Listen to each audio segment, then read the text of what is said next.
শোন বকাটেরা, মেয়ে ভেবে দুর্বল ভাবিস না। আমরা নির্যাতিত মেয়েরা কখনো মারামারি করব না। আল্লাহর কাছে দোয়ার চেয়ে বড় আর কোনো অস্ত্র এই দুনিয়াতে নেই।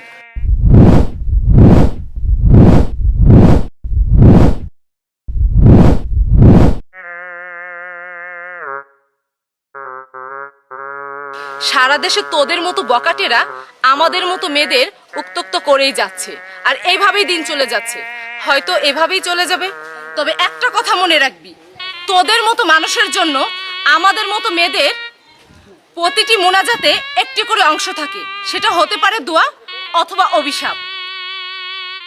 যে হাত দিয়ে আমার হাত জোর করে স্পর্শ করেছিস, উপরওয়ালা চাইলেই তোদের মতো পুরুষরূপী কাপুরুষদের হাত এক মুহূর্তের মধ্যেই অকেজো করে দিতে পারে।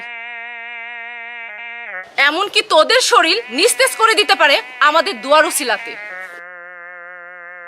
আল্লাহ অবশ্যই মাজলুমের কথা শুনেন, এই কথাটি সবসময় মনে রাখবি।